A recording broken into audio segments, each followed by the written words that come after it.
ఎచ్చటైనా ఉన్నారా ఇలాంటి స్నేహితుడు? ఎవరైనా ఉన్నారా? ఎచ్చటైనా ఉన్నారా ఇలాంటి స్నేహితుడు? నా యేసయ్య లాంటి మంచి స్నేహితుడు, ప్రేమించి ప్రాణం పెట్టిన గొప్ప స్నేహితుడు. నా యేసయ్య లాంటి మంచి స్నేహితుడు, ప్రేమించి ప్రాణం పెట్టిన గొప్ప స్నేహితుడు. ఎవరైనా ఉన్నారా? ఎచ్చటైనా ఉన్నారా ఇలాంటి స్నేహితుడు? ఎవరైనా ఉన్నారా? ఎచ్చటైనా ఉన్నారా ఇలాంటి స్నేహితుడు? హేతువేమి లేకుండా, లాభమేమి పొందకుండా ప్రేమ చూపువారు లేరు లోకమందున. హేతువేమి లేకుండా, లాభమేమి పొందకుండా ప్రేమ చూపువారు లేరు లోకమందున. నేను కోరుకోకుండా నా కోసము తనకు తాను చేసినాడు సిలువ యాగము. నేను కోరుకోకుండా నా కోసము తనకు తాను చేసినాడు సిలువ యాగము. ఎవరైనా ఉన్నారా? ఎచ్చటైనా ఉన్నారా ఇలాంటి స్నేహితుడు? ఎవరైనా ఉన్నారా? ఎచ్చటైనా ఉన్నారా ఇలాంటి స్నేహితుడు? అంతస్తులు లేకుండా, అర్హతలు చూడకుండా జతను కోరువారు దొరకరు ఎంత వెతికినా. అంతస్తులు లేకుండా, అర్హతలు చూడకుండా జతను కోరువారు దొరకరు ఎంత వెతికినా. నీచుడని చూడకుండా నా కోసము మహిమనంత వేడినాడు ఏమి చిత్రము. నీచుడని చూడకుండా నా కోసము మహిమనంత వేడినాడు ఏమి చిత్రము. ఎవరైనా ఉన్నారా? ఎచ్చటైనా ఉన్నారా ఇలాంటి స్నేహితుడు? ఎవరైనా ఉన్నారా? ఎచ్చటైనా ఉన్నారా ఇలాంటి స్నేహితుడు? స్వార్థమేమి లేకుండా, ఫలితం ఆశించకుండా మేలు చేయవారు ఎవరు విశ్వమందున. స్వార్థమేమి లేకుండా, ఫలితం ఆశించకుండా మేలు చేయవారు ఎవరు విశ్వమందున. ఏమి దాచుకోకుండా నా కోసము ఉన్నదంతా ఇచ్చినాడు ఏమి త్యాగము. ఏమి దాచుకోకుండా నా కోసము ఉన్నదంతా ఇచ్చినాడు ఏమి త్యాగము. ఎవరైనా ఉన్నారా? ఎచ్చటైనా ఉన్నారా ఇలాంటి స్నేహితుడు? ఎవరైనా ఉన్నారా? ఎచ్చటైనా ఉన్నారా ఇలాంటి స్నేహితుడు? నా యేసయ్య లాంటి మంచి స్నేహితుడు, ప్రేమించి ప్రాణం పెట్టిన గొప్ప స్నేహితుడు. నా యేసయ్య లాంటి మంచి స్నేహితుడు, ప్రేమించి ప్రాణం పెట్టిన గొప్ప స్నేహితుడు. ఎవరైనా ఉన్నారా? ఎచ్చటైనా ఉన్నారా ఇలాంటి స్నేహితుడు? ఎవరైనా ఉన్నారా? ఎచ్చటైనా ఉన్నారా ఇలాంటి స్నేహితుడు?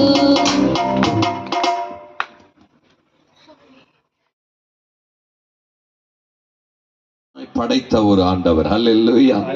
மரணத்தை ஜெயமாக ஆண்டவர் ஜெயித்து விட்ட ஒரு நாள் தான் ஆண்டவராகிய இயேசு கிறிஸ்து. ஹல்லேலூயா.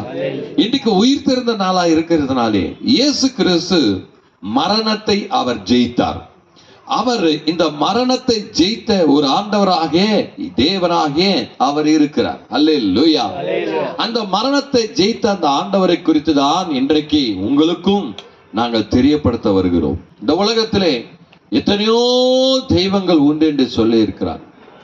ஆனால் எந்த தெய்வமே மரணத்தை ஜெயிக்கலை. இந்த உலகத்திலே நிறைய மனிதர்கள் வாழ்கிறார்கள், பெரிய பெரிய மனிதர்கள் வாழ்கிறார்கள்.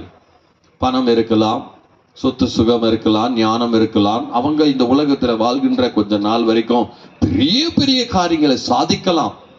ஆனால் ஒரு நாள் அவர்கள் மரிக்கத்தான் வேண்டும். ஹல்லேலூயா. ஒரு நாள் அவர்கள் என்ன செய்யணும்? மரிக்கத்தான் வேண்டும். அந்த மரணத்தை அவங்களால ஜெயிக்க முடியல. என்னென்னத்தையும் ஜெயித்து சாதிச்சாங்க, ராக்கெட் எல்லாம் கண்டுபிடிச்சாங்க, நிலவுக்கெல்லாம் போய் வந்துட்டாங்க, பல காரியங்கள் எல்லாம் சாதித்து விட்டார்கள் என்று சொல்கிறாங்க. ஆனா மரணத்தை ஒருவராகிலும் என்ன செய்ய முடியல? ஜெயிக்க முடியல. மரணம் அவங்களை ஜெயித்து கொண்டு தான் வந்து கொண்டிருக்கிறது இந்நாள் வரைக்கும். அந்த மரணத்தை ஜெயித்த ஒரு ஆண்டவர், அவர் ஆண்டவர் என்பதை நிரூபித்தார். அல்லேலூயா. அந்த இயேசு கிறிஸ்து இன்றைக்கு உங்களோடு கூட பேச இருக்கிறாரா?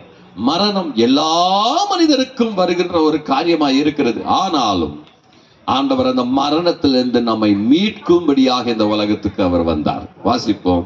மத்திய எழுதின சுவிசேஷம் 28ஆம் அதிகாரத்திலே நாம ஒரு காரியத்தை நாம வாசிப்போம்.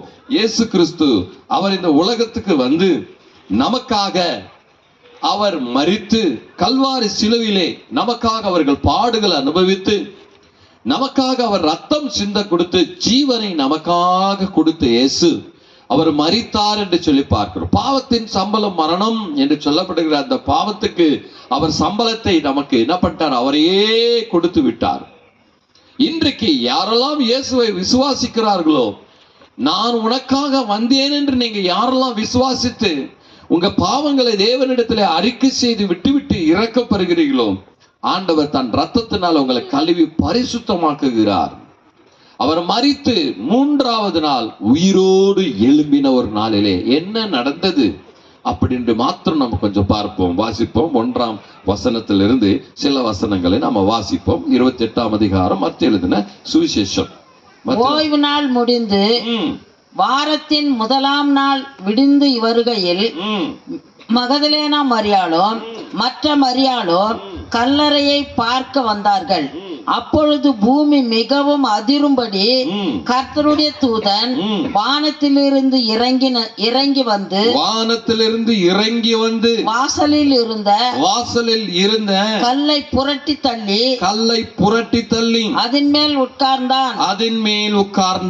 அவனுடைய ரூபம் மின்னலை போலவும் அவனுடைய வஸ்திரம் உறைந்த மழையை போலவும் வெண்மையாகவும் இருந்தது.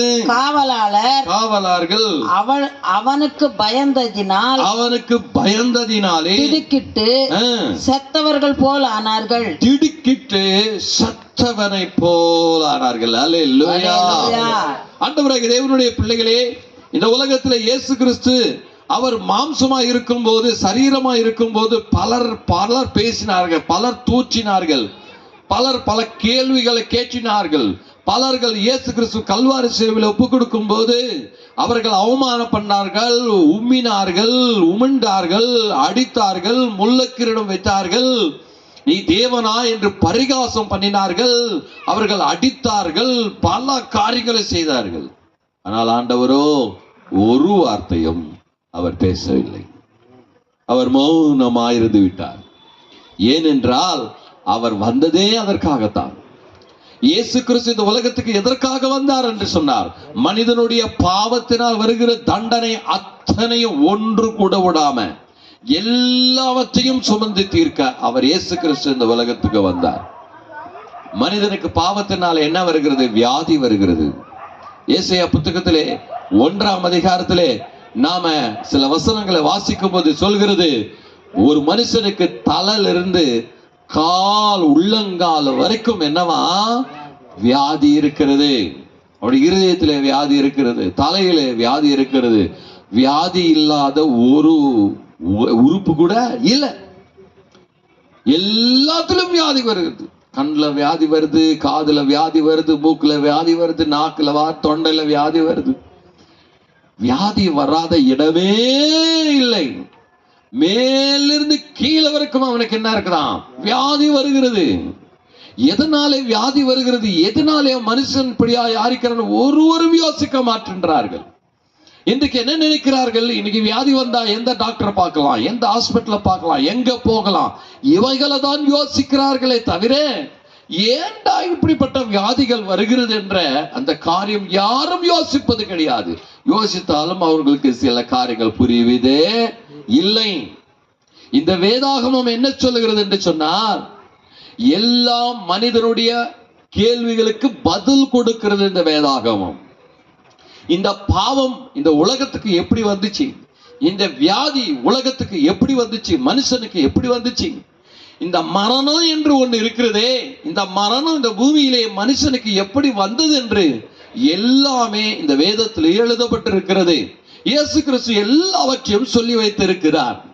முதல் மனுஷனாகிய ஆதாம் பாவம் செய்தது நிமித்தமாக பாவம் அந்த மனுஷனுக்குள்ளே போனதுனாலே அந்த பாவத்தினால் வருகிற சம்பளம் மரணம் என்கின்றது ஒன்று வந்துவிட்டது. அப்படியாய் வியாதியிலே இருந்த மனுஷனுடைய எல்லாவற்றுக்காகவும் அல்லேலூயா. அப்ப மனுஷனுடைய வாழ்க்கை எப்படியா மாறிக்குதா? முழு தலையிலிருந்து கால் வரைக்கும் அவனுக்கு சுகம் இல்லை. இதெல்லாம் பாவத்தினால் உண்டாகிற காரியமா இருக்கிறதுனால இயேசு கிறிஸ்து என்ன செய்தார் என்று சொன்னால், தலையிலிருந்து கால் வரைக்கும் இருக்கிற மனுஷனுடைய எல்லாவற்றையும் காகவும் சிலுவையில் அடிக்கப்பட்டது. அதுக்கு தான் தலையிலே என்ன பண்ற முள்ளுக்கிரீடம் போடப்பட்டது, கைகளிலே ஆணிகள் அடிக்கப்பட்டது, முதுகிலே 39 கொரடாடிகள், கால்களிலே ஆணி. அப்ப தலையிலிருந்து கால் வரைக்கும் இருக்கின்ற எல்லா பாவ சாபங்களை வியாதிகளை நீக்கி போடும்படியாக இயேசு கிறிஸ்து சிலுவையை சுமந்தார். அல்லேலூயா. அவர் நமக்காக மரித்தார். மரித்த பின்பு ஆண்டவர் முன்னாவே சொன்னாரு, நான் மரிப்பேன், ஆனாலும் 3வது நாள் நான் என்ன செய்வேன், உயிரோடு எழுந்திருப்பேன். அல்லேலூயா. உயிரோடு எழுந்திருப்பேன் என்று சொன்னார். பாருங்க, இயேசு கிறிஸ்து மரித்து அடக்கம் பண்ணப்பட்ட 3வது நாளிலே ஒரு காரியம் நடந்ததாக நாம இப்போ படிச்சோம். என்ன? ஓய்வு நாள் நடந்து போன பின்பு வாரத்தினுடைய முதல் நாளாகிய ஞாயிற்றுக்கிழமை காலை வேளையிலே மகதலேனா மரியாவும் மற்றொரு மரியாவும் சமாதியை பார்க்க போனார்கள். இதுகோ பிரபு தூத்தா. அப்ப அந்த சமாதியை பார்க்கறதுக்கு போனாங்க. 3வது நாள் ஆயிடுச்சு. நாங்க எல்லாம் என்ன செய்யணும், அங்க போயிட்டு சுகந்த திரவியத்தை பூசிட்டு வர்ற அவங்களுடைய வழக்கம் அது. அவங்க கிளம்பி போறாங்க. அவங்க கிளம்பி போகும்போது அங்க ஒரு காட்சியை அவர்கள் கண்டார்கள். அல்லேலூயா. என்னவா? ஒரு தேவ தூதன் அங்கே அவர்களை காண்கிறார்கள். அல்லேலூயா. ஒரு தேவ தூதன் இறங்கி வந்து அங்கே நிற்கிறதை கண்டார்கள். ஏனென்று சொன்னால், அந்த இஸ்ரவேல் தேசத்துல ஒருவர் மரித்து போனார்னா நம்ம மாதிரி மண்ணை தோண்டி புதைச்சு மாட்டாங்க. ஒரு சின்ன குகை போல செய்வாங்க. அதுக்குள்ள ஒரு திண்ணை மாதிரி செஞ்சு வச்சிருப்பாங்க. ஒரு சவத்தை கொண்டு போயிட்டு அந்த திண்ணை மேல என்ன செஞ்சிருவாங்க, படுக்க வச்சுட்டு சின்ன ஒரு ஆளோ ஒரு 2 ஆளோ நுழையிற ஒரு சின்ன குகையா இருக்கும். அதை பெரிய கல்லை என்ன செஞ்சிருவாங்க, மூடிடுவாங்க. இதுதான் அவருடைய வழக்கம். அங்கே அவங்க செய்கிற அடக்கம் அப்படிப்பட்ட அடக்கம். அப்படி செஞ்சுட்டு ஒரு பெரிய கல்லை மூடிட்டு யாரும் உள்ள போகாதபடி பெரிய கல்லை மூடிட்டு வந்துட்டாங்க. 3வது நாள் இந்த மகதலேனா மரியாவும் இன்னொரு மரியாவும் அந்த சமாதி கிட்ட போறாங்க. போகும்போது ஒரு அற்புதம் அங்கே இருக்கிறது. அல்லேலூயா. ஒரு அதிசயம் அங்கே காணப்பட்டது. அவங்க இதுவரைக்கும் தேவதூதனை பார்க்கவே இல்லை. இப்போ ஒரு தேவதூதனை பார்க்கிறார்கள். அல்லேலூயா. அப்ப இந்த உலகத்திலே தேவதூதர்கள் இருக்கிறார்கள். பரலோகத்திலே தேவதூதர்கள் இருக்கிறாங்க. இவங்க என்னங்க வேலை? தேவனை நம்பின தேவனுடைய பிள்ளைகளுக்கு சகாயம் செய்யும்படியாக, அவர்கள் தப்பு வைக்கும்படியாக, அவர்கள் பாதுகாக்கும்படியாக, அவர்களுக்கு உதவி செய்யும்படியாக. இன்றைக்கு தேவதூதன் மனிதனுக்கு வேலை செய்கிறவராக, யாருக்குங்க? இயேசுவை அறிந்த தெரிந்து கொண்ட தேவனுடைய பிள்ளைகளுக்கு உதவி செய்கிறபடியா இருக்கிறார்கள். இவர்கள் விசுவாசமாய் போறாங்க. போகும்போது ஒரு தேவதூதன் வந்தாருங்க. ஆனால் அந்த தேவதூதன் வித்தியாசமா இருந்தார். அல்லேலூயா. நம்ம வேதத்துல நிறைய தேவதூதர்களை பார்க்கிறோம். ஒவ்வொரு தேவதூதர்கள் பார்க்கும்போது ஒவ்வொரு வித்தியாசமா இருப்பார்கள்.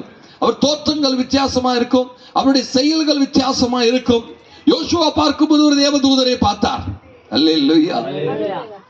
மோசே பார்க்கும்போது அந்த முள்செடியில ஒரு தேவதூதரை பார்த்தார். இப்படி அநேக விதமான வித்தியாசமான தேவதூதர்களை பார்த்தார். ஆனா இங்கே வருகிற ஒரு தேவதூதன் வித்தியாசமா இருக்கிறான். வாசிக்க அந்த வசனத்தை. எப்படி இருந்தாலும் அந்த தேவதூதன் பார்க்கும்போது தோற்றத்துக்கு எப்படி இருந்தாரு அப்படின்னு சொல்லப்படுகிறது பார்க்கலாம். அவனுடைய ரூபம் மின்னலை போலவும். எப்படி இருந்துச்சு அவருடைய ரூபம்? மின்னலை போல இருந்துச்சாம். அல்லேலூயா. ஒரு மின்னலின் தேவதூதன் அங்கே இறங்கி வந்தார். அல்லேலூயா. இயேசு கிறிஸ்து அந்த மரித்திருந்த அந்த கதவை அகற்றும்படியாக ஒரு மின்னலின் தேவதூதன் வந்தார். பாருங்க தேவனுடைய பிள்ளைகளே, ஒரு பலமுள்ள ஒரு தேவதூதனை அங்கே கர்த்தர் அனுப்புகிற ஒரு மின்னல். அவர் ரூபமே மின்னல் வந்துச்சுன்னா யாருமே என்ன செய்ய முடியாதுங்க, பார்க்கவே முடியாது. மின்னல் வந்துச்சுன்னா யாராவது பார்ப்பாங்களா? அது வந்து அப்படியே கண்ணை இப்படி பார்த்து யாரோ பார்க்க முடியுமா? அத வந்த உடனே கண்ணை மூடிக்குவாங்க. அது வந்த உடனே எங்கன்னா ஒளிஞ்சுக்குவாங்க. ஐயோ ஐயோ என்னப்பா சத்தம் வருது. அந்த மின்னல் அப்படியே வந்துச்சுன்னா சூரியனுக்கு அப்படியே ஒரு போட்டோ அடிச்சா லைட் எப்படி வரும் அந்த மாதிரி என்ன செய்யும் ஒரு லைட்டு மின்னல். அது பார்க்க முடியாது, பார்த்தா கண்ணெல்லாம் போயிடும். மின்னல் விழுந்துச்சுன்னா அவ்வளவுதான் கதை. அதுக்கு அவ்வளவு வல்லமை இருக்கிறது. அல்லேலூயா. அப்ப என்னத்தை காண்பிக்க இந்த வல்லமையின் தூதனை அனுப்பினாருன்னா இயேசு கிறிஸ்துக்கு எப்பேற்பட்ட வல்லமை இருக்கிறது என்பது நம்ம சொல்லத்தக்கதாக. அல்லேலூயா. இயேசுக்கு எப்படிப்பட்ட வல்லமை இருக்குதுமா? அவர் கூட இருக்கிற தேவ தூதனுக்கு இந்த மாதிரி வல்லமை இருக்குதுன்னா அவருக்கு என்ன வல்லமை இருக்குமோ யோசித்து பாருங்கள். அல்லேலூயா. அவர் மின்னல போல தேவதூதனாய் இருந்தான், அந்த கல்லை புரட்டி விட்டான். அல்லேலூயா. அப்போ தேவன் வல்லமையுள்ள தேவன். அவர் வல்லமை நிறைந்தவர், மகத்துவம் நிறைந்தவர். உங்கள் வாழ்க்கையில இருக்கிற எப்பேற்பட்ட ஒருவரும் தவிர்க்க முடியாத காரியங்களா இருக்கிற காரியங்களை கூட அவர் எடுத்து போட வல்லமை உள்ள தேவன் அவர். அல்லேலூயா. எப்படிப்பட்ட காரியங்களா இருந்தாலும் சரி, இது ஒருவராலும் செய்ய முடியாதுப்பா அப்படின்னு சொல்லுகிற காரியங்களானாலும் சரி, அதை செய்து முடிக்கிற தேவன். அல்லேலூயா. அந்த கல்லை என்ன பண்ணிட்டாரா, புரட்டி அது மேல உட்கார்ந்துறாரு. என்ன பண்ணிட்டாரா, புரட்டிட்டு ஆறாம அது மேல என்ன பண்ணிட்டாரா, உட்கார்ந்தாரா. அவங்க பாக்குறாங்க இந்த மின்னலின் தேவதூதன், பாண்டவராகிய தேவன். உங்களுடைய பிரச்சனை, உங்களால நகர்த்த முடியாத பிரச்சனை, அகற்ற முடியாத பிரச்சனையை ஆண்டவர் எளிதாய் அதை எடுத்து போட்டுட்டு ஆறாம அதை மேலேயே உட்காருவார். அல்லேலூயா. இன்றைக்கு தேவ பிள்ளைகளே, அந்த இயேசுவை தான் நாங்கள் உங்களை அறிவிக்க வருகிறோம்.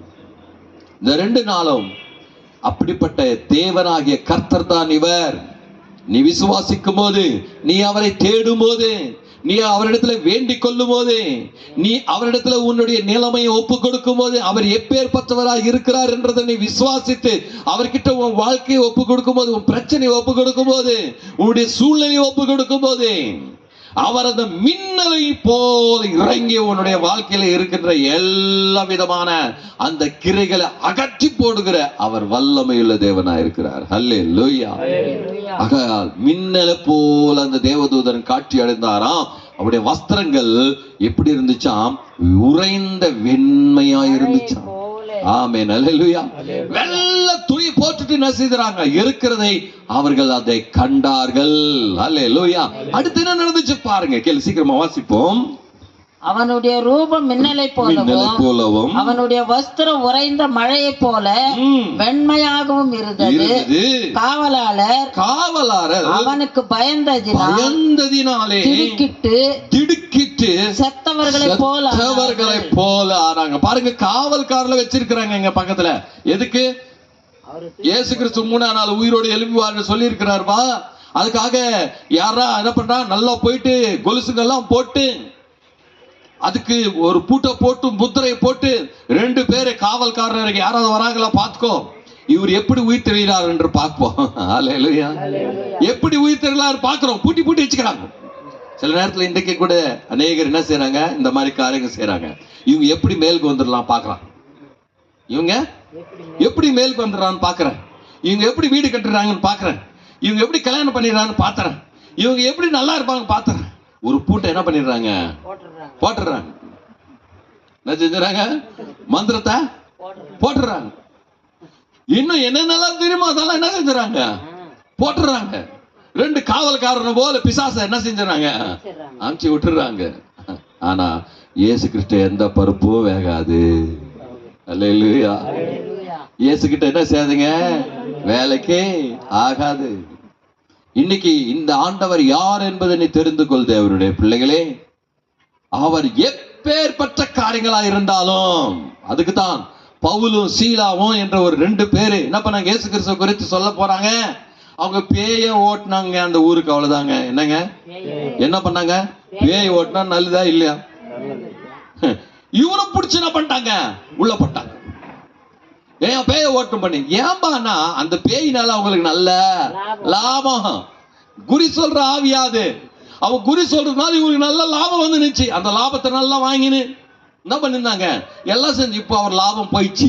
என்ன பண்ணுச்சு, யாரோ வந்தாங்கடா இயேசுவை பத்தி சொல்ல வந்தாங்கடா, எங்களுக்கு வர்ற லாபம் எல்லாம் என்ன பண்ணிச்சு, போயிடுச்சு. இன்னைக்கு அப்போஸ்தலர் நடவடிக்கை புத்தகம்லாம் பார்த்து பாருங்க, நிறைய பேரு பவுலுக்கு விரோதமா எதுக்கு எழுப்பினாங்கன்னா அவங்களுடைய லாபம் போயிடுது, அவங்களுடைய வியாபாரம் அடிபட்டு போயிடுச்சு. அநேக விதமான வெள்ளியினாலே அவர்கள் காரியங்களை செய்து அது போயிடுச்சு. இதெல்லாம் வணங்க கூடாதுன்னு சொல்றதுனால எங்களுக்கு வியாபாரம் இல்ல. வியாபாரத்துக்காக இல்லைங்க ஆண்டவர் தேடுறது. அல்லேலூயா. இயேசுவே பவுல் சீலா 2 பேர் என்ன பண்ணாங்க, உள்ள போய் கட்டி போட்டாங்க. கைகள் இல்ல, நெருக்கடி, ஒண்ணுமே முடியல அவங்க. ஆனாலும் கையை தான் கட்ட முடியும், காலை தான் கட்ட முடியும், வாயை கட்ட முடியுமா? ஒண்ணும் இல்லை. அதனால அவங்க இயேசுவை நல்லா துதித்தாங்க, நல்லா சோத்தரித்தாங்க, நல்லா பாடினாங்க, வாய் திறந்து நல்லா பாடினாங்க. அதுக்கு தான் சொல்றேன், நீங்க எல்லாம் பாட்டு நல்லா வாய் திறந்து என்ன செய்யணும், பாடணும். அப்போ உங்க கையில இருக்கிற காலில் இருக்கிற என்னெல்லாம் இதை கட்டு உடைக்க விடும். சில பேர் வாயே திறக்க மாட்டாங்க, முத்துங்கள் கீழே வந்துற மாதிரி. பாட்டு பாடுமா அப்படின்னா அப்படியே மது ஒரு அடி பாடிட்டு அப்படியே சைலண்ட் ஆயிடுவாங்க. அப்புறம் அப்புறம் 2வது வரியில் இன்னொரு வடி பாடுவாங்க. நல்லா வாயை துற, உன் வாயை விரிவா துறனா அத நிரப்புவேன் அப்படின்னாரு.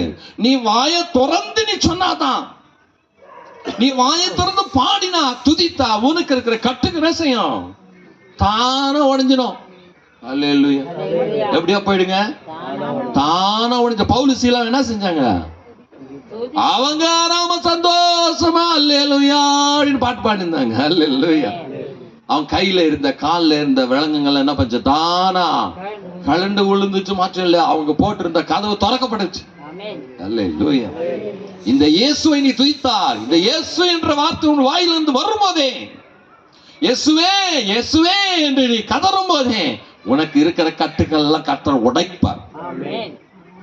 இங்க பெரிய கல்லை போட்டுட்டு பெரிய சங்கிலி எல்லாம் போட்டு புட்டி போட்டு வச்சிருந்தாங்க, சீல் போட்டு வச்சிருந்தாங்க. என்னது சீல் போட்டாங்கன்னு 26ஆம் அதிகாரத்துல கீழ வசனத்துல நம்ம படிக்கிறோம். லாஸ்ட்ல அவங்க போய் நல்லா பண்ணி என்ன பண்ணாங்க, இந்த பக்கம் அந்த பக்கம் செயினுங்க எல்லாம் போட்டு எவ்வளவு அவங்க பத்திரம் பண்ண முடியுமோ பத்திரம் பண்ணி சீல் போட்டு வச்சிட்டாங்க.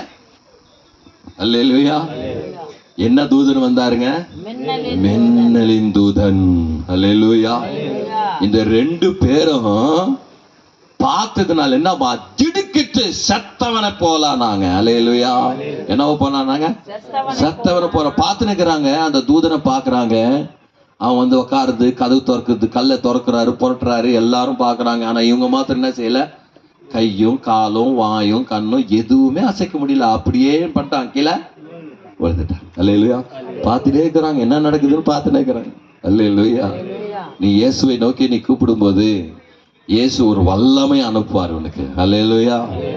உனக்கு விரோதமா, உன் வீட்டுக்கு விரோதமா, உன் குடும்பத்துக்கு விரோதமா, உன் பிள்ளைகளுக்கு விரோதமா இருக்கிற எந்த காரியங்களாலும் ஆண்டவர் அதை ஒன்றும் செய்யாதபடி என்ன பண்ணிடுவாரு, மாற்றி விடுவார். அல்லேலூயா.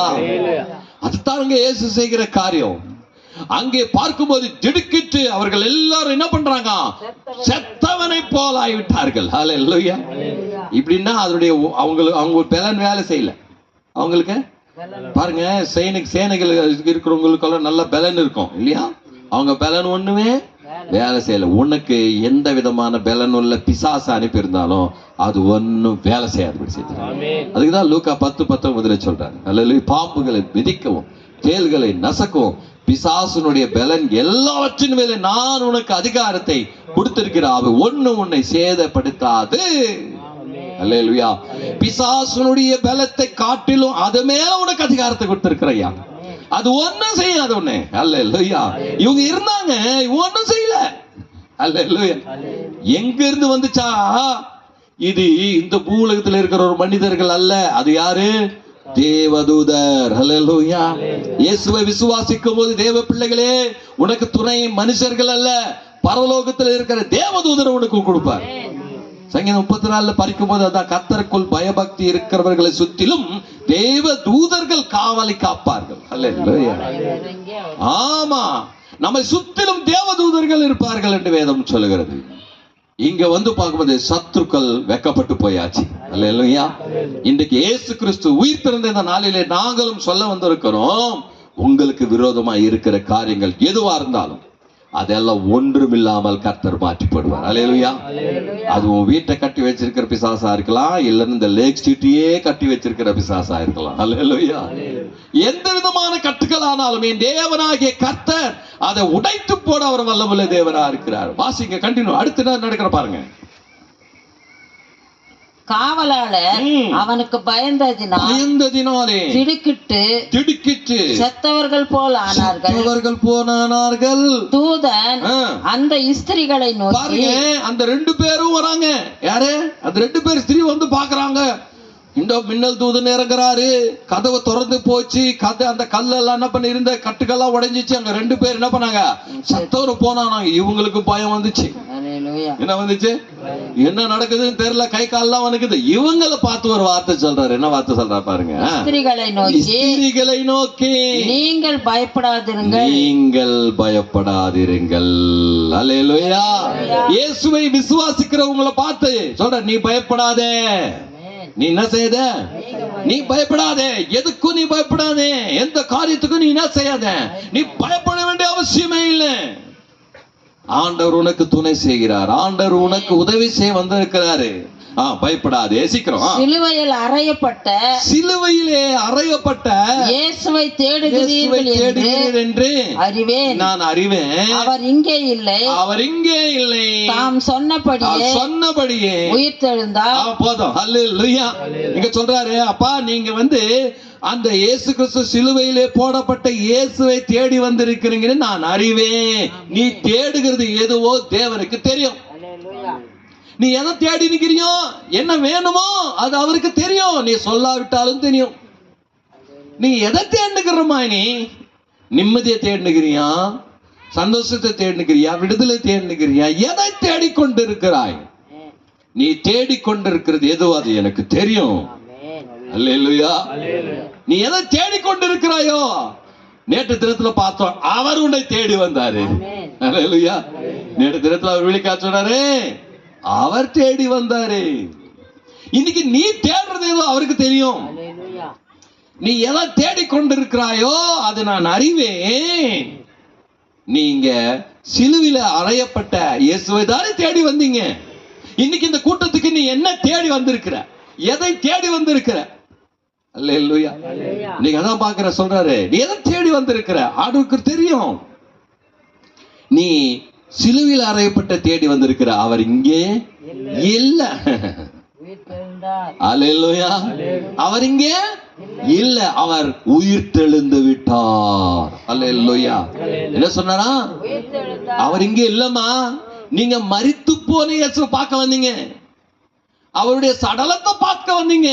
அவர் எப்போ உயிரோடு ஏஞ்சிட்டாரு, நீங்க போங்க, உங்களோடு கூட அவர் பேசுவார். அல்லேலூயா. இயேசு கிறிஸ்து மரித்து போனவர் தேவன் அல்ல. அவர் மரித்தது உண்மை, ஆனால் உயிரோடு எழுந்ததும் உண்மை. இன்னைக்கும் அற்புதம், அதிசயம், அடையாளம், மகத்துவங்கள் நடக்கிறது.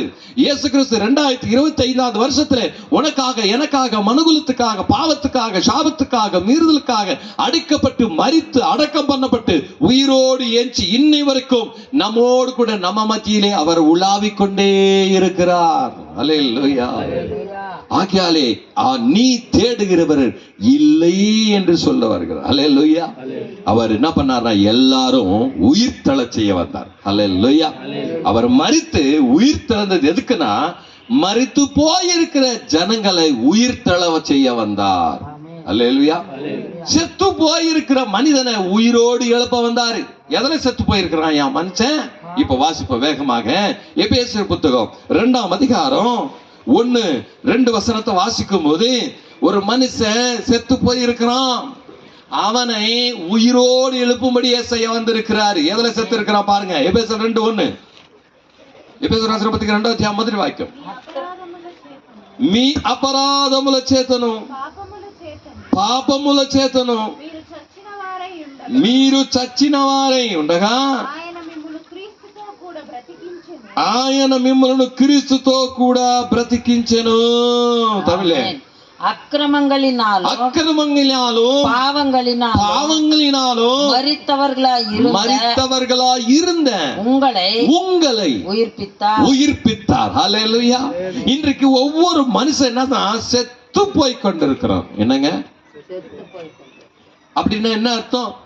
மீறுதலினாலே பாவத்தினாலே செத்து போன மனுஷனை மறுபடியும் உயிர்ப்பிக்கும்படி இயேசு கிறிஸ்து. அல்லேலூயா. இன்னைக்கு மனுஷன் செத்து கொண்டு இருக்கிறான். என்ன மனுஷ தன்மைகள் இல்ல, மனுஷனுக்கு இருக்க வேண்டிய அன்பு இல்ல, இரக்கம் இல்ல, தயவு இல்ல, எல்லா மனித தன்மைகளை இழந்து கொண்டிருக்கிறான். அவன் மரித்து கொண்டிருக்கிறான். மீறுதல் செய்கிறதுனால மரித்து போனான், பாவம் செய்கிறதுனால மரித்து போனான். அந்த மரித்து போன மனிதர்களை உயிரோடு எழுப்பும்படி இயேசு கிறிஸ்து வந்தார். அல்லேலூயா. இன்னைக்கு எல்லாரும் எப்படி இருக்கிறாங்கன்னா மரித்து போயிட்டு இருக்கிறாங்க. அல்லேலூயா. எப்படியா இருக்கிறாங்க? இன்னைக்கு நாமளும் சில பேர் எல்லாம் சொல்லும், எங்க வீட்டுல இருக்கிறான்பா புள்ள, என்ன லாபம்? என்னது என்ன லாபம்? ஒன்னும் லாபம் இல்ல, இருக்கிறான்ற பேர் அவ்வளவுதான். அப்ப அவன் என்னென்னலாம் செய்யணுமா அதெல்லாம் என்ன இல்ல செய்யல. அதனால என்ன சொல்றோம்னா, கணவன் இருக்கிறார்பா, என்ன லாபம்?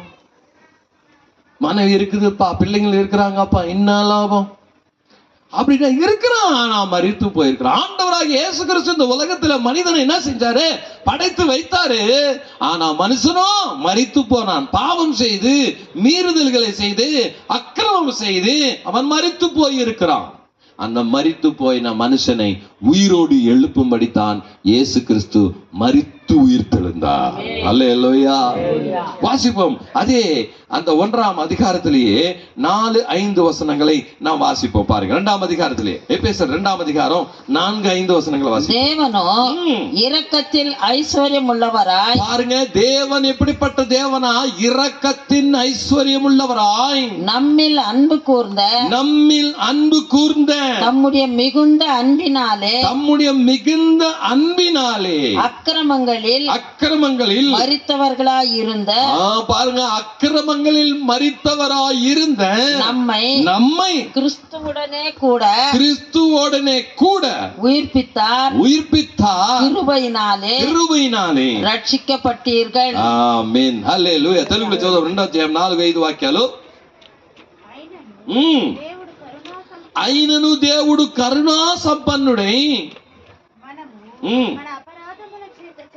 మనము మన అపరాధముల చేత చచ్చిన వారమై ఉండినప్పుడు సైతము మన ఎడల చూపిన తన మహా ప్రేమ చేత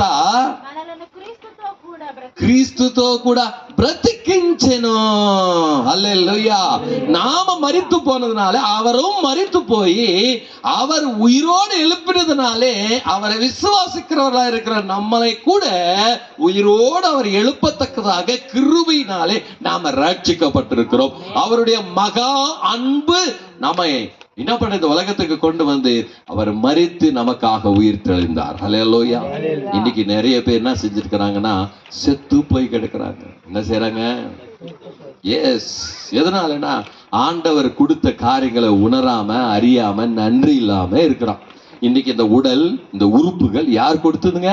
இந்த உலகத்துல நீ அனுபவித்துக் கொண்டிருக்கிறியே, இந்த சூரியன், சந்திரன், நட்சத்திரம், காற்று, தண்ணி, இவையெல்லாம் சாப்பாடு எத்தனையோ அனுபவிச்சு கொண்டிருக்கிறியே, இவைகள் எல்லாம் யார் கொடுத்தது?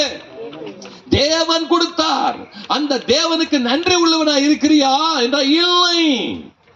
மனுகுலம் என்ன பண்ணி கொண்டிருக்கிறது? தேவனை மறந்து போனது, தேவனை விட்டு விட்டது. அவன் இஷ்டம் போல வாழ ஆரம்பிச்சு விட்டான்.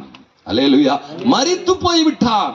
அதுக்காகத்தான் இயேசு கிறிஸ்து வந்து இங்க சொல்றாரு, அப்போஸ்தலனாகிய பவுல், நாம பாவத்தினாலே மீறுதல்களாலே மரித்து போயிருந்த நம்மை அவர் மகா அன்பினாலே கிருபையினாலே அவர் மரித்து உயிர் தெரிந்ததுனாலே நம்மளையும் உயிர் தெரிந்து விட்டார். அல்லேலூயா. அப்போ மனித தன்மைகள் அவனுக்குள்ள என்ன பண்ணுச்சான்? செத்து போயிடுச்சு. அந்த மனித தன்மைகளை மறுபடியும் புதுப்பிக்கும்படியாக இயேசு கிறிஸ்து மரித்து உயிர் தெழுந்தார். அல்லேலூயா. இன்றைக்கு தேவனுடைய பிள்ளைகளே, ஆண்டவராகிய இயேசு கிறிஸ்து இந்த உலகத்தை அப்படியாக அவர் மாற்றி விட்டார். வாசிப்போம் மத்தேயு சுவிசேஷம் 28:8 வாசிப்போம். ஒரு வசனத்தை அங்க சொல்லப்படுகிறது பாருங்க. வாசிப்போம் மத்தேயு 28:8. பயந்தோடும் மகா சந்தோஷத்தோடும் கல்லறையை விட்டு சீக்கிரமாய் புறப்பட்டு அவருடைய சீஷர்களுக்கு அறிவிக்க ஓடினார்கள். அவர்கள் அவருடைய சீஷர்களுக்கு அறிவிக்க போகிற போது இயேசு தாமே அவர்களுக்கு எதிர்பட்டு வாழ்க என்றார். அவர்கள் கிட்ட வந்து அவர் பாதங்களை தழுவி அவரை பணிந்து கொண்டார்கள். ஆமென். அல்லேலூயா. இப்ப தூதர்கள் சொன்னதெல்லாம் கேட்டாங்க. போங்க, சீக்கிரம் போங்க, ஏசப்பா இங்க இல்ல, அவர் உயிர் திறந்து விட்டாரு, இந்த உயிர் திறந்தாருன்னு போய் சொல்லுங்கன்றார். அல்லேலூயா. அதுதான் நாங்க சொல்ல வந்திருக்கிறோம்.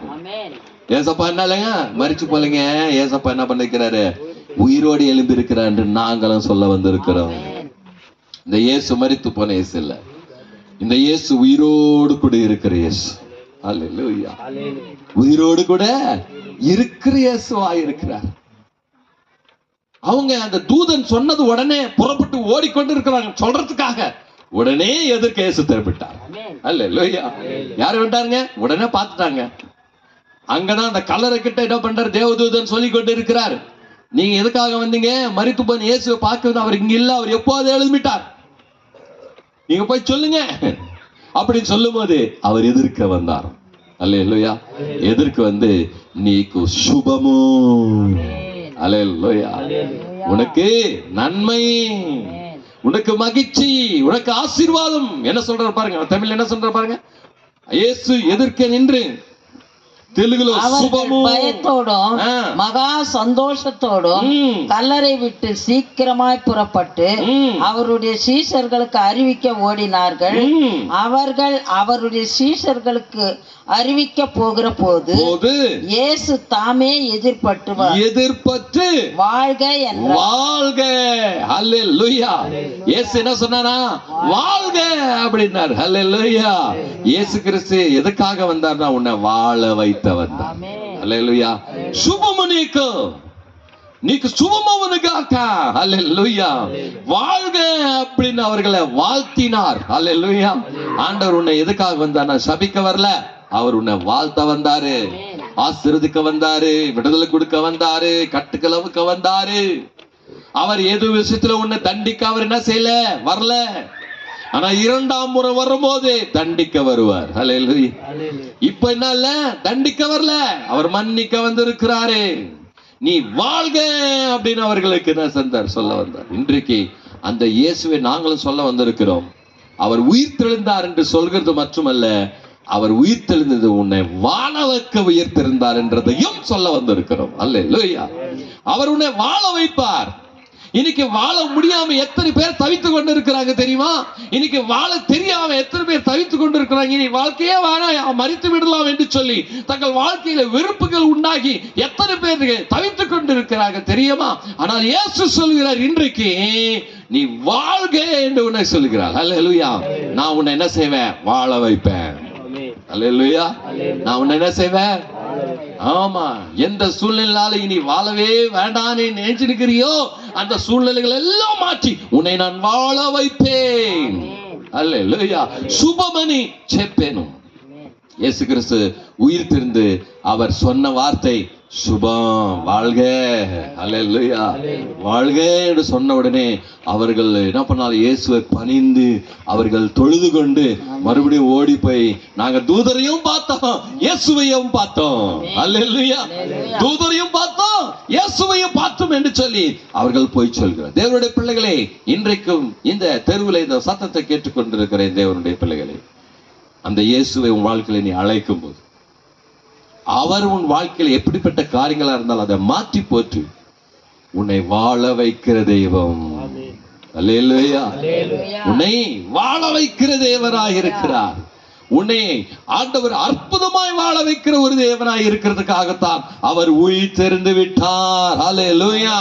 எதுக்காக உயிர் தெரிந்தார்? யோவான் சுவிசேஷம் 5ஆம் அதிகாரம் 24ஆம் வசனம் வேகமாக நான் வாசிப்போம். இன்னும் 2 வசனங்களை வாசித்துட்டு இயேசு கிறிஸ்து எதுக்கு உயிர் தெரிந்தார்ன்றதை உங்களுக்கு நான் சொல்லிட்டு முடிக்கிறேன். 24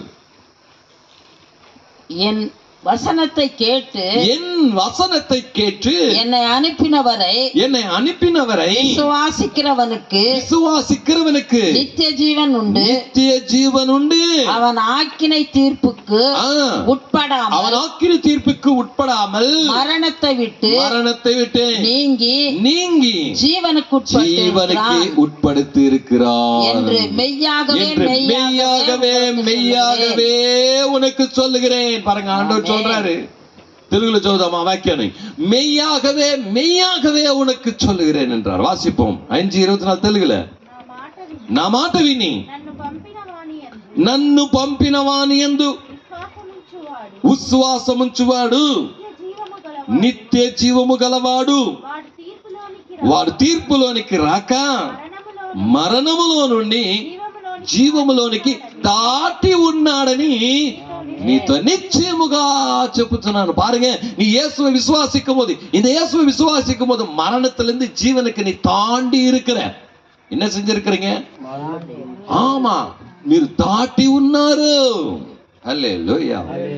பாருங்க, இஸ்ரவேல் ஜனங்க ஐகுப்து தேசத்துல இருக்கும் போது அங்கிருந்து புறப்பட்டு வரும்போது பஸ்கா பண்டிகை ஆசிரித்தாங்க. அந்த பஸ்கா பண்டிகையோட ரத்தத்தை நிலக்கால்கள் பூசினார்கள். பாஸ் ஓவர், அதுக்கு இங்கிலீஷ்ல என்ன பேர்னா பஸ்கா பண்டிகைக்கு பாஸ் ஓவர் அப்படின்னா தாண்டி போகிறது. என்னதான்? அப்ப எதுக்கு அந்த ரத்தத்தை பூசுறாங்கன்னா, சங்கார தூதன் வருவான். அவனுக்கு மனிதர்கள் எப்படியா இருக்கிறாங்க அப்படி அதெல்லாம் இல்ல. அவனுக்கு ஒரே அடையாளம் தான் தெரியும். என்னது? ரத்தம் இருக்குதா? இயேசுவின் ரத்தங்க. ஓகே, இந்த வீட்டுக்குள்ள போக கூடாது, அவங்களுக்கு எதுவும் செய்யக்கூடாது. அந்த ரத்தத்தை பார்த்து தாண்டி போனானா. என்னது? This is the Pascha. அதுதான் பாஸ் ஓவர். தாண்டி நீ இயேசுவை, இந்த சிலுவையில மரித்த இயேசுவை நீ விசுவாசிக்கும் போது உனக்கு நித்திய ஜீவன் கொடுக்கிறாரு. மரணத்திலிருந்து தாண்டி ஜீவனுக்கு வந்திருக்கிற. ஹல்லேலூயா. தேவனுடைய பிள்ளைகளே, ஏசப்பா ஒரு காரியத்தை சொன்னாரு. ஒரு பணக்காரன் மரித்து விட்டான். ஆனா அவன் மேல பார்க்கும்போது, ஐயா நான் அங்கிருந்து அவனை கொஞ்சம் இங்க அனுப்புங்க, கொஞ்சம் தண்ணீர் ஊத்துங்கன்னா, அங்கிருந்து இங்க ஒருத்த வர முடியாது, இங்கிருந்து அங்க ஒருத்த போக முடியாது, நமக்குள்ள ஒரு பெரிய பிளவு இருக்குதுயா. ஆனா மறைத்து விட்டா நீ அங்க தாண்ட முடியாது. ஆனா இங்கே இருக்கும் போதே நீ தாண்டி விடலாம். அல்லேலூயா. அந்த நரகத்திலிருந்து ஜீவனுக்கு நீ தாண்டிடலாம். இயேசு கிறிஸ்து நீ விசுவாசிக்கிறதுனாலே அங்கிருந்து நீ என்ன செய்யலாம்? ஜீவனுக்கு, நித்திய ஜீவனுக்கு நீ தாண்டுவா என்று நிச்சயமாகவே உனக்கு சொல்றேன் ஏசப்பா சொன்னார். அல்லேலூயா. இந்த இயேசுவை நீ விசுவாசிக்கிறதுனாலே நரகத்திற்கு போக வேண்டிய நீ நித்திய ஜீவனுக்கு போக முடியாது, உன்னை தாண்ட வைத்திடுவார். அல்லேலூயா. அவர் உன்னை ஆசீர்வதிக்கிறவராக இருக்கிறார். வாசிப்போம் 7 வசனத்துக்கு. அதே யோவான் எழுதின சுவிசேஷம் 3ஆம் அதிகாரம் 36ஆம் வசனத்தை வாசிப்போம். 3:36. யோவான் சுவார்த்தை 3:36. నిత్య జీవము గలవాడు, కుమారునికి విధేయుడు కానివాడు జీవము చూడడు గాని దేవుని ఉగ్రత వాని మీద నిలిచియుండును. 3:36. குமாரனிடத்தில் விசுவாசமாய் இருக்கிறவன் நித்திய ஜீவனை உடையவனாய் இருக்கிறான். குமாரனை விசுவாசியாதவனோ, பாருங்க, இந்த குமாரனாகிய ஆண்டவராகிய இயேசு கிறிஸ்துவை விசுவாசிக்காதவன் எவனோ ஜீவனை காண்பதில்லை. அவன் ஜீவனை பார்க்க முடியாது. தேவனுடைய கோபம் அவன் மேல் நிலை நிற்கும் என்று சொன்னார். இன்னைக்கு இந்த இயேசுவை நீ விசுவாசிக்கலன்னா தேவனுடைய கோபம் மேல நிற்கும். அந்த கோபத்திலிருந்து உன்னால் தப்பித்துக் கொள்ள முடியாது. இன்னைக்கு இயேசுவை விசுவாசிக்கும் போது உனக்கு நித்திய ஜீவனை கொடுப்பார்.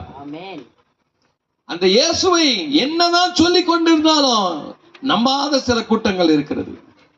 அவங்க மேல தேவனுடைய கோபம் தான் வந்து நிற்கும். அல்லேலூயா. இவ்வளவு நேசித்து என் ஊழியக்காரனை அனுப்பி எத்தனை பேரையும் அனுப்பி இவ்வளவு அருமையா உனக்கு புரியும்படியாக வசனத்தை எத்தனை முறை சொன்னாலும் நீ நம்பலையே, நீ விசுவாசிக்கலையே அப்படின்னு என்ன செய்வாருங்க? தேவனுடைய கோபம் வந்து விடும். அல்லேலூயா. இந்த கோபம் நாங்க இங்க வர்றது எதுக்காகனா தேவ கோபம் இந்த ஊர் மேல வரக்கூடாதுன்றதுக்காக. அல்லேலూయా. ఇలాంటి కోడికలు ఎందుకు పెడుతున్నామంటే దేవుని కోపం ఈ గ్రామం మీద రాకూడదు, ఈ గ్రామ ప్రజల మీద రాకూడదు. దేవుని యొక్క కోపం రాకుండా దేవుడు వారిని క్షమించి వారిని ఆశీర్వదించినట్టుగానే ఈ కోడికలు. இப்படிப்பட்ட கோடிக்கைகள் எதுக்காகனா உங்க கிராமத்தின் மேல தேவனுடைய கோபம் வராதபடிக்கு. இந்த கிராமத்து மேல எத்தனை பேர் வீடுகள் இருக்கிறதோ அத்தனை வீடுகள் மேலே தேவனுடைய கோபம் வராதபடிக்கு நாங்கள் போய் அந்த கோபத்துக்கு நேராக நாங்கள் நிற்கிறோம் மோசேயை போல. அல்லேலூயா. ஆண்டவரே மன்னியும், இந்த கிராமத்தை மன்னியும், இந்த ஜனங்களை மன்னியும், இரக்கம் காட்டுங்க அப்படின்னு உங்களுக்காக பரிதவித்து ஜெபிக்கிறவங்க நாங்கெல்லாம் அப்படியே வந்துருது இல்ல. உங்களுக்காக இந்த ஊருக்காக எத்தனையோ நாட்கள் ஜெபம் பண்ணி இங்க வந்திருக்கிறோம். அல்லேலூயா. இந்த ஊருக்கு ஒரு நல்லது நடக்கட்டும், இந்த ஊர் மேல இருக்கிற கோபம் போகட்டும், அவரே இந்த ஊர் மேல இருக்கிற சாபம் நீங்கட்டும், கோபம் போகட்டும், ஆசீர்வாதமா இருக்கட்டும், இந்த ஊர் நல்லா இருக்கட்டும் அப்படின்னு தேவனிடத்துல நாங்க ஜெபித்து வந்திருக்கிறோம். அதுக்குதான் இங்க சொல்றாரு, நீ தேவனை விசுவாசிக்கலைனா தேவனுடைய கோபம் உண்மையில இருக்கும். வாசிப்போம் 3ஆம் அதிகாரம் 18ஆம் வசனத்தை கூட வாசிப்போம். யோவான் 3:18. சீக்கிரம்.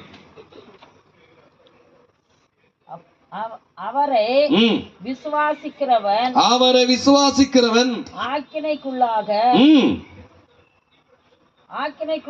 தீர்க்கப்படான். அவன் ஆக்கினிக்குள்ளாக தீர்க்கப்படான். யாரெல்லாம் அவரை விசுவாசிக்கிறார்களோ அவர் அக்கினிக்குள்ளாக தீர்க்கப்படான். தீர்ப்பு வராது. தெளிவுல சொல்லும். விசுவாசி யாருவனோ தேவனுடைய ஒரே பேரான குமாரனுடைய நாமத்தினாலே விசுவாசம் உள்ளவனாய் இராதபடினாலே அவன் ஆக்கினி தீர்ப்புக்கு உள்பட்ட ஆயிற்று. நீ நம்பலன்னா அக்கினி தீர்ப்புக்குள்ள நீ வந்துட்டேன்னு அர்த்தம். இயேசுவை நம்பலன்னா தீர்ப்பு உண்டாயிடுச்சு என்றாரு. நீ நம்பினா உனக்கு சிக்ஷை இல்லை. அல்லேலூயா. சிக்ஷா விதி நீக்கோ லேதோ, உனக்கு வர வேண்டிய தண்டனை உனக்கு வராது. அல்லேலூயா. வாசிப்பு ரோமர் 8ஆம் அதிகாரம் 1ஆம் வசனத்துல வாசிக்கும் போது இயேசுவை விசுவாசிக்கிறவர்களுக்கு என்ன இல்லையா? தாக்கின தீர்ப்பு இல்லை அப்படின்ற ரோமர் 8:1. కాబట్టి ఇప్పుడు క్రీస్తు యేసునందున్న వారికి ఏ శిక్షా విధి లేదు. இப்போது இயேசு கிறிஸ்துவுக்குள் இருக்கிறவங்களுக்கு எந்த விதமான ஆக்கினை தீர்ப்பு இல்லை. ஆனபடியால் கிறிஸ்து இயேசுவுக்குட்பட்டவர்களாய் இருந்து மாம்சத்தின்படி நடவாமல் ஆவியின்படியே நடக்கிறவர்களுக்கு ஆக்கினை தீர்ப்பு இல்லை. பாருங்க, ஆக்கினை தீர்ப்பு இல்லை. இயேசுவை விசுவாசித்து நீ அவரை ஏற்றுக்கொண்ட ஒரு வழிகளை நடக்கும் போது உண்மை அந்த ஆக்கினை தீர்ப்பு வராது. இன்னொரு வசனத்தை வேகமாக வாசித்து யோவான் சுவிசேஷம் 5ஆம் அதிகாரம் 29ஆம் வசனம். யோவான் ராசன் சுவார்த்தை 5:29. మేలు చేసిన వారు జీవ పునరుత్థానమును కీడు చేసిన వారు తీర్పు పునరుత్థానమునకు బయటికి వచ్చెదరు. ఆమేన్. அப்பொழுது நன்மை செய்தவர்கள் ஜீவனை அடையும்படி எழுந்திருக்கிறவர்களாகவும் தீமை செய்தவர்கள் ஆக்கினையை அடையும்படி எழுந்திருக்கிறவர்களாகவும் புறப்படுவார்கள். ஒன்று நன்றாக தெரிந்து கொள்ளுங்க தேவனுடைய பிள்ளைகளே, இந்த உலகத்துல யாரா இருந்தாலும் மரித்து போனால் ஒரு நாள் எல்லாரையும் ஆண்டவர் உயிரோடு எழுப்புவார். எழுப்புறது எந்த ஆண்டவர்னா இந்த இயேசு கிறிஸ்து தான். எல்லாரும் உயிர் தெழுவாங்க. கிறிஸ்துக்குள் மரித்தவர்கள் உயிர் தெழுவாங்க. ஆனா அவங்க கிறிஸ்துக்குள் இருக்கிறதுனாலே நித்திய ஜீவனுக்கு போகும்படியாக அவங்களை உயிர்த்தெழ செய்வாரு. ஆனா இவங்களுக்கு தீர்ப்பு உண்டாகி, என்னை நீ நம்பல, நான் உனக்காக வந்தேன், ஜீவனை கொடுத்தேன், நான் உன் பாவங்கள் எல்லாம் சுமந்து கொண்டேன், உனக்கு நான் நித்திய ஜீவனை கொடுக்கிறேன்னு எத்தனையோ முறை சொன்னேன், நீ நம்பவில்லை. ஆகையால உனக்கு என்ன தீர்ப்பு? இதோ ஆக்கினி தீர்ப்பாகிய நரகத்துக்கு போக வேண்டும் என்று நியாயம் தீர்த்து விடுவார். ஆகையால் தேவனுடைய பிள்ளைகளே, இன்றைக்கு உன்னை நித்திய ஜீவனுக்கு கொண்டு போகிறவராக இயேசு கிறிஸ்து. கடைசியாக 2 கொரிந்தியர் 5ஆம் அதிகாரம் 10வது வசனத்தை நாம் வாசிப்போம். కొరింథీయులకు రాసిన పత్రిక 2:10 పత్రిక 5:10. ఎందుకనగా తాను జరిగించిన క్రియ చొప్పున అవి మంచివైనను సరే చెడ్డవైనను సరే దేహముతో జరిగించిన వాటి ఫలమును ప్రతి వాడును పొందునట్లు మనమందరమును క్రీస్తు న్యాయపీఠము ఎదుట ప్రత్యక్షము కావలయను. ஏனென்றால் சரீரத்தில் அவனவன் செய்த நன்மைக்காவது தீமைக்காவது தக்க பலனை அடையும்படி நாம் எல்லாரும் கிறிஸ்துவின் நியாயஸ்தானத்திற்கு முன்பாக வெளிப்பட வேண்டும். இதுதாங்க மனிதர்களுக்கு கொடுக்கப்பட்ட காரியம். எல்லாரும் அவர் நியாயஸ்தானத்தின் மேல் உட்கார்ந்து இருக்கிற இயேசு கிறிஸ்து போல 2ஆம் முறை அவர் நமக்கு தோன்றுவார். அவருக்கு முன்பதாக போய் நாம் நிற்க வேண்டும். உன்னுடைய சரீரத்தில் நீ செய்த நன்மைக்கும் தீமைக்கும், நீ நன்மை செஞ்சியா அதுக்கேற்ற பலன் வரும், தீமை செஞ்சிருக்கியா அதுக்கேற்ற பலன் வரும். அல்லேலூயா. அதுக்குதான் கலாத்தில சொல்றாரு, எதை விதைக்கிறாயோ அதேதான் அறுப்பாய் சொல்றாரு. நீ மாங்காய் கொட்டை எடுத்து போய் போட்டா என்ன செடி வருங்க? மாங்காய் செடி தான் வரும். நீ எதை விதைக்கிறாயோ அதுதான் வரும். நீ எதை விதைச்சு கொண்டிருக்கிறாய்? நீதியை விதைச்சு கொண்டிருக்கிறாயா? நன்மையை விதைச்சு கொண்டிருக்கிறாயா? கர்த்தர் மேல விசுவாசத்தை விதைச்சு கொண்டிருக்கிறாயா? ஹல்லேலூயா. இன்னைக்கு நாங்கள் இயேசுவை விசுவாசித்து அவருடைய సత్య వాగ్దత్త వచనங்களை విதைத்து கொண்டிருக்கிறோம். హల్లెలూయా. మనం విత్తుతున్నాం. దేవుని మాటలు సత్యమైన మాటలు, నిత్య జీవానికి తీసుకుని వెళ్ళే మాటలు, పాపక్షమాపణ తీసుకొచ్చే మాటలను మేము విత్తుతున్నాం. నీవేమి విత్తుతున్నావు? நீ எதை விதைக்கிறாயோ அதையே அறுப்பாய். ஹல்லேலூயா. இன்றைக்கு உலகத்திலே எத்தனையோ தெய்வங்கள் என்று சொல்லப்பட்டாலும் எல்லா தெய்வங்களும் வந்தது பல காரியங்களை செய்தது என்று சொல்லுகிறார்கள். ஆனா எந்த தெய்வமும் மரித்து உயிர் தெழவில்லை. இன்னைக்கு நாங்க தைரியமா சொல்லுவோம், ஹல்லேலூயா. எங்கள் தேவன் எங்களுக்காக என்ன செஞ்சாருங்க? வந்து மரித்து 3ஆம் நாள் உயிரோடு ஏற்றிருக்கிறாரு. எங்களையும் உயிர் தெழச் செய்வார். ஹல்லேலூயா. அவர் உயிரோடு எழும்பி எங்க போனாருங்க? பரலோகத்துக்கு போனாரு. மறுபடியும் வருவாரு. யாரெல்லாம் நம்பி இருக்கிறீங்களோ அவங்களை கூட்டிட்டு போறதுக்கு, நித்திய ஜீவனுக்கு அவர் வருவார். நாங்க அதை பார்த்து எதிர்க்கணும். இந்த உலகம் இல்ல. ஹல்லேலூயா. இது பொய்யான உலகம். இது என்னங்க உலகம்? அது பொய்யான உலகம். இன்னைக்கு இருக்கிறோம் நாளைக்கு இருக்கிறோன்ற கேரண்டி இல்ல. அதுதான் மெய்யான உலகம். ஹல்லேலூயா. அதுதான் மெய். இதெல்லாம் பொய். அதுக்குதான் சில கால் சொல்ற ஒரு மனுஷன் என்ன மெய்யூர்ல இருந்து பொய்யூருக்கு பையூர்ல வந்து பையூர்ல இருந்து பொய்யூர்ல வாழ்ந்து கொண்டு இருக்கிறான். ஆனா மெய் ஊரை மறந்துடாத. அல்லேலூயா. மெய் ஊர் என்ன செய்யாத? நீ எங்கிருந்து வந்தாய் தெரியுமா? நீ மெய்யூர்ல இருந்து கர்ப்பமாகிய தாயின் கர்ப்பமாகிய பையூருக்கு வந்து அந்த பையூர்ல இருந்து பொய்யூர்ல வாழ்ந்து நிற்கிறேன். ஆனா மெய்யூருக்கு நீ போகணும். அந்த மெய்யூருக்கு வழி, சத்தியம், ஜீவன் இயேசு கிறிஸ்து. அல்லேலூயா. அங்க போகணும். நாங்க எங்க காத்திருக்கிறோம்னா அங்க அந்த பரலோக ராஜ்யத்துக்கு போறதுக்காக நாங்க காத்துட்டு இருக்கிறோம். இயேசு கிறிஸ்து ஒரு நாள் திரும்பி வருவார். அவர் எங்களை என்ன செய்வாரு? அவரோடு கொட்டி கொண்டு போவார். அல்லேலூயா. தேவனுடைய பிள்ளைகளே, இயேசு கிறிஸ்து உயிர் தெரிந்த நாள் இன்னைக்கு. அவர் ஜீவனோடு கூட இருக்கிறார். உன்னுடைய காரியங்களில மரித்து போன காரியங்களை அவர் உயிரோடு கூட எழுப்புவார். அல்லேலூயா. என்ன உனக்குள்ள இருக்கிற காரியங்கள் மரித்து போய் இருக்கிறதா? ஆண்டவர் உயிரோடு எழுப்புவார். இப்படிப்பட்ட வல்லமை அவருக்கு இருக்கிறது தெரியுமா? மின்னலின் வல்லமை காட்டிலும் அதிகமான வல்லமை. அதுதான் தேவனாகிய ஆண்டவராகிய இயேசு கிறிஸ்துவுடைய வல்லமை. மின்னலின் வல்லமை எப்படிப்பட்டதுன்னா அதை விட அந்த மின்னலையே யாரால் என்ன செய்ய முடியாது? ஒண்ணுமே செய்ய முடியாதுங்க. பார்க்க முடியாது, அதை அடக்க முடியாது, அதை தடுக்க முடியாது. அந்த மின்னலை காற்றிலும் வல்லமை உள்ளவர் தான் இயேசு கிறிஸ்து. அல்லேலூயா. இந்த மின்னலின் வல்லமை காற்றிலும் அதிக வல்லமை உடையவர் தான் இயேசு கிறிஸ்து. அவரை நீ விசுவாசி, அவரிடத்துல கேள். நம்ம எல்லாம் முழங்கால் படிடுவோம். ஆண்டவரிடத்துல நாம் ஜெபிப்போமா. இந்த வார்த்தைகள் கேட்ட லேக் ஸ்ட்ரீட்ல இருக்கிற தேவ பிள்ளைகளை, இயேசு கிறிஸ்து மரித்தார், அடக்கம் பண்ணப்பட்டார், 3ஆம் நாள் உயிரோடு எழும்பி இருக்கிறார். அவர் ஜீவனுள்ள தேவனாயிருக்கிறார். அவர் மரித்து போனவர் தேவன் இல்லமா, அவர் உயிரோடு கூட இருக்கிற ஒரு தேவனாய் இருக்கிறார். அவர் இயேசு கிறிஸ்து நாம பாவத்திலையும் மீறுதல்களினாலும் மரித்து போய நம்மை உயிர்ப்பிக்க செய்யும்படி இயேசு கிறிஸ்து வந்தார். இன்னைக்கு நமக்குள்ளே இருக்கின்ற அந்த பாவத்தை அழித்து நமக்குள்ளே அவர் வைத்திருந்த அந்த அன்பு, அந்த இரக்கம், மன்னிப்பு, இவைகள் எல்லாம் மறுபடியும் உயிர்ப்பிக்க செய்யும்படி வந்திருக்கிறார். ஆகையாலே அந்த உயிர் திறந்த இயேசுவை நீ விசுவாசிக்கும் போது நீ மரணத்திலிருந்து நித்திய ஜீவனுக்கு தாண்டி இருக்கிறாய். இந்த வார்த்தைகளை நீ கேட்டு உன் இருதயத்திலே இதை விசுவாசித்து ஆண்டவரிடத்துல நீ விசுவாசமாய் கேட்டு அவர் வசனத்தின்படி நடக்கும்போது, அவரிடத்துல நீ கேட்கும் போது, ஆண்டவர் உன்னை மரணத்திலிருந்து நித்திய ஜீவனுக்கு உன்னை தாண்ட செய்கிறவராக இருக்கிறார். தேவனுடைய பிள்ளைகளே, இன்றைக்கு இந்த வார்த்தை உனக்கு சொல்லப்பட்டிருக்கிறது.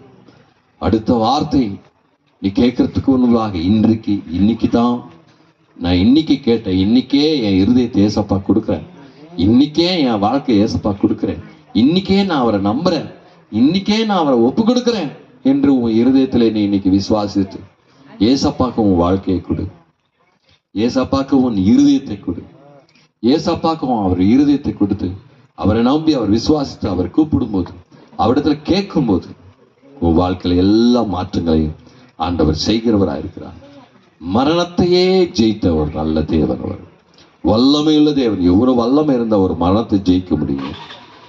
ஆகையாலே இந்த உலகத்துல எத்தனையோ பேர் வந்தாங்க, பலவான்கள் எல்லாம் இருந்தாங்க, எவ்வளவு சாதிச்சாங்க. ஹிட்லர் உலகத்தையே பிடிச்சிட்டு ஓடினான், ஆனா அவன் மரணத்தை ஜெயிக்க முடியும். எத்தனையோ காரியங்கள் செய்தான், மரணத்தை ஜெயிக்க முடியல. இந்த உலகத்துல எந்த மனிதனும் இயேசு கிறிஸ்துக்கு முன்பதாக நிற்க முடியாது. அது ராஜாக்கள் ஆக்கலாம், வேற யாரெல்லாம் இருக்கலாம். அப்படிப்பட்ட வல்லமையுள்ள தேவன் மனிதனா உனக்காக வந்தாருமா, உன்னை தேடி வந்தாருமா, உன்னை நேசித்து வந்தாருமா. ஏசப்பா உன்னை நேசித்து வந்து உண்மையில அன்பு காட்டும்படியாக அந்த அன்புக்கு ஆண்டவராக இயேசு கிறிஸ்து தன் ஜீவனையே கொடுத்தார். நான் இவ்வளவு உன்னை நேசிக்கிறேன் பாரு, வா என்னை நம்பு. உன் வாழ்க்கையில நீ என்னோடு கூட இருக்கணும்னு நான் ஆசைப்படுறேன். நான் நித்திய ஜீவத்தில் இருக்கிறபடி நீ கூட என்னோடு கூட நித்திய ஜீவத்துக்கு வரணும், நீ நரகத்துக்கு போக கூடாது. அதற்காகத்தான் இப்படிப்பட்ட கூட்டங்கள், இப்படிப்பட்ட அழைப்பு.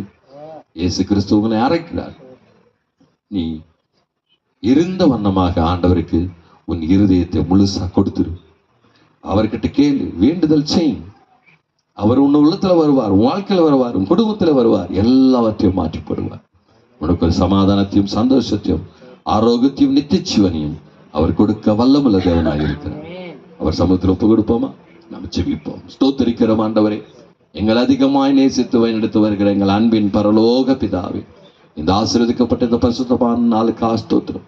இந்த 2வது நாளில் ராஜா இந்த இடத்துல வந்து நம்முடைய வார்த்தைகள் சொல்ல, இயேசு கிறிஸ்து மரித்து அடக்கம் பண்ண உயிர் தெளிந்தார் என்ற அந்த சத்தியத்தை இந்த தெருவிலே நாங்கள் அறிவித்திருக்கிறோம் ஐயா. ஆம் கர்த்தாவே, நீ எதற்காக இந்த உலகத்துக்கு வந்து நீ உயிர் தெளிந்த தேவனாய் இருக்கிறீர் என்பதை நாங்கள் அறிவிக்க கிருபை செய்திருப்பா. இந்த வார்த்தைகளை கேட்ட ஒவ்வொரு பிள்ளைகளையும் வேறு பேரா நீ தொடுவீராக, அவர்களை ஆசீர்வதிப்பீராக, அவர்களை பலப்படுத்துவீராக, அற்புதம் செய்வீராக. இன்றைக்கு இந்த வார்த்தைகளை கேட்டு அவர்களுடைய உள்ளத்தில் விசுவாசத்தை, யார் இயேசுவை விசுவாசிக்கிறார்களோ, இந்த வார்த்தைகளை விசுவாசித்து ஏற்றுக்கொள்கிறார்களோ, நம்புகிறார்களோ, பின்பற்றுகிறார்களோ, அவர்களுக்கு ஆண்டவரே நான் நித்திய ஜீவனை கொடுப்பேன் என்று சொன்னிடப்பான். அவர்கள் மரித்தாலும் ஆண்டவரே உயிர் தெழுவார்கள், உயிர் தெழுந்து மறுபடியும் விசுவாசிக்கிறவர்கள் மரிக்க மாட்டார்கள் என்று சொல்லி இருக்கிற வசனத்தின்படி இயேசுவை விசுவாசிக்கிறவங்க மரித்தாலும் உயிரோடு எழும்புவாங்க, உயிரோடு எழும்பி விசுவாசிக்கிறவங்க மறுபடியும் மரித்து போக மாட்டாங்க என்று சொல்லி இருக்கிறீங்கப்பா. இந்த வார்த்தைகள் அவங்க உள்ளத்துல கிரியை செய்யட்டும்யா. இந்த வார்த்தையின் மேல அவங்க விசுவாசம் வைக்கட்டும் ஏசப்பா. ஆண்டவரே, இந்த வார்த்தைகள் அவர்களுக்கு ரட்சிப்பை கொடுக்கட்டும், மனம் திரும்ப செய்யட்டும். ஆண்டவரே, உடைய கருத்து இந்த கொடிகள் 2 நாள் நடக்க ஜெபித்த உதவி செய்த ஒத்துழைச்ச எல்லா பிள்ளைகளையும் ஆசீர்வதியும். இந்த 2 நாள் வந்து கலந்து கொண்ட பிள்ளைகளையும் ஆசீர்வதித்தார் ராஜா. இந்த லேக் ஸ்ட்ரீட் ஆசீர்வதி, தெருவை ஆசீர்வதித்தோம். இந்த தெருவில் இருக்கிற ஒவ்வொரு கூடாரத்தையும் குடும்பத்தையும் பிள்ளைகளையும் ஆசீர்வதிப்பீராக ராஜா. இந்த வார்த்தைகள் கேட்ட ஒவ்வொருடைய உள்ளத்தில் ஒரு மாற்றங்கள் உண்டாகட்டும். அவர்கள் வாழ்க்கையில் இருக்கிற பொல்லாத சத்துருடைய கோட்டைகள், சாத்தானுடைய கிரிகள், வியாதிகளோ, பொல்லாத கிரிகளோ, மந்திர கிரிகளோ, வியாதிகளோ, பொல்லாத சத்துருடைய கிரிகளோ, எப்படிப்பட்ட காரியங்களா இருந்தாலும் இயேசு கிறிஸ்துவின் வல்லமுள்ள நாமத்தினாய் அவைகள் அகன்று போகும்படியாக ஜெபிக்கிறோம். அவைகளிலிருந்து ஒரு விடுதலை உள்ள பிள்ளைகளுக்கு தரும்படியாக ஜெபிக்கிறோம். ஒரு சமாதானத்தையும் சுகத்தையும் கட்டளையிடும்படியாக ஜெபிக்கிறேன். ஸ்தோத்திரம். நீ கிருபை செய்வீராக. சமாதானத்தை கட்டளையிடுத்தாம் உங்களுடைய பாதத்துல முற்றிலுமா ஒப்புக்கொடுங்க. விசேஷம் அவசா குடும்பத்துக்காக ஜெபிக்கிறீங்க. இந்த 2 நாள் இந்த கூட்டம் நடத்தப்பா, இந்த குடும்பத்தா இருக்கு ஆண்டவரே, இதுக்கேற்ற ஒரு ஆசீர்வாதத்தை உங்களுடைய பிள்ளைகளுக்கு தந்தரலுங்கப்பா. அவனுடைய எதிர்காலம் நன்மையாக ஆசீர்வாதமாக இருக்கு. பிள்ளைகளை இன்னும் இன்னும் ஆசீர்வதிப்பீராக. என்னையும் ஆகாச தொட்டி ஆசீர்வதிக்க நான் ஜெபிக்கிறேன். இதோ மனதார நாங்கள் இந்த குடும்பத்தையும், இந்த தெருவையும், இந்த கிராமத்தையும், இந்த லேக் ஸ்டேட்டத்தையும், இங்க வந்து இந்த சத்தியத்தை கேட்கிற பிள்ளைகளும் நாங்கள் ஆசீர்வதிக்கிறோம். ஆண்டவரே, உனக்கு ஆண்டவரே வாழ்வு உண்டாகட்டும் என்று சொல்றேன் போல என் ஆண்டவராய் கர்த்தர் இவர்கள் வாழ்வு உண்டாகட்டும், இவர் வாழட்டும். ஆண்டவரே, எல்லா விஷயத்திலும் ஆண்டவரே ஆண்டவரே ஸ்தோத்திரிக்கிறபடியா 1 யோவான் 1ஆம் அதிகாரத்தில் நாங்கள் வாசிக்கிறது போல் அப்பா ஸ்தோத்திரிக்கிற எல்லாவற்றிலும் வாழ்ந்து சுகமாய் இரு என்று சொன்னது போல அப்பா நாங்கள் வாழ்த்தி ஆசீர்வதிக்கிறதாக இப்படி கிருபையாக பாதுகாத்துக்கலாம். இந்த சத்தியம் கேட்ட பிள்ளைகள் மனம் திரும்பட்டும், ரட்சிக்கப்பட்டும், உண்மையில விசுவாசம் பண்ணட்டும். சத்தியத்தை அறிவீர்கள், சத்தியம் உங்களை விடுதலாக்கு. இந்த சத்தியத்தை கேட்டுக்கொண்டு எத்தனை பேர் விசுவாசித்திருக்கிறாங்களோ அவங்களுக்கு அற்புதம், ஆண்டவரே அதிசயம், விடுதலை, சுகம் உண்டாக்கினபடியால் நமக்கு நன்றி செலுத்தும். எல்லாவற்றும் நன்மை கருத்தில் ஒப்புகிறோம், புறப்படுத்தும், துதிக்க நமக்கு மீட்படுத்துகிறோம். எங்கள் ரட்சகரும் மீட்புமாக நசரனாகிய இயேசு கிறிஸ்துவின் நாமத்தால் ஜெபித்து ஜெயம் எடுக்கிறோம் எங்கள் ஜீவனுள்ள நல்ல பிதாவே. ஆமேன், ஆமேன், ஆமேன். என் ஆத்துமாவே கர்த்தரை ஸ்தோத்திரி, என் முழு உள்ளமே அவருடைய பரிசுத்த நாமத்தை ஸ்தோத்திரி. என் ஆத்துமாவே கர்த்தரை ஸ்தோத்திரி, கர்த்தர் செய்த சகல உபகாரங்களும் மறவாதே. ஆமேன், ஆமேன், ஆமேன். ஆண்டவராகிய இயேசு கிறிஸ்துவின் கிருபையும் பிதாவுடைய அன்பும் பரிசுத்தாவின் சகவாசம் அன்னையனுக்கு வழிநடத்தலும் எங்க வந்த தேவ பிள்ளைகளோடு கூட தேவன் வருகை மற்றும் என்றென்றைக்கு நிலைத்து நிற்பதா.